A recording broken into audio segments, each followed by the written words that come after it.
Hello friend, আজ আমি আপনাদেরকে বলবো মোবাইলের কিবোর্ডে যে কোনো কালার আপনি কিভাবে রাখবেন, কিভাবে আপনি পরিবর্তন করবেন, যে কোনো কালার আপনি চেঞ্জ করতে পারবেন খুব সহজে। কিভাবে করবেন আমার ভিডিওটা লাস্ট অব্দি দেখুন।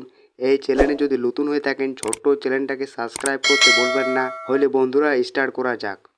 এবারে আপনাকে কিবোর্ডের সেটিংয়ে ওকে করতে হবে। আপনি যখন দেবেন ওকে করে, এবারে আপনি এখানে দেখুন থিম, এইটাতে আপনাকে ওকে করতে হবে। আপনি যখন দেবেন ওকে করে, এখান থেকে আপনি অনেকগুলা কালার আপনি পেয়ে যাবেন। এখানের মধ্যে আপনার জন কালারটা পছন্দ, সেই কালারটার উপরে আপনাকে ওকে করতে হবে। এইভাবে যখন দেবেন ওকে করে, এবারে আপনাকে অ্যাপ্লাই করতে হবে।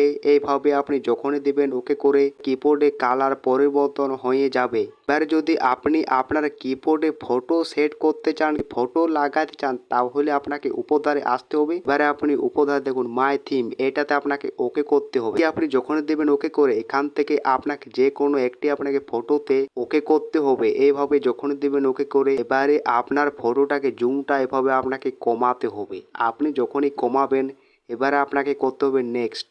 আপনি যখন দেবেন ওকে করে, এবারে আপনাকে 40টা আপনাকে করতে হবে 100।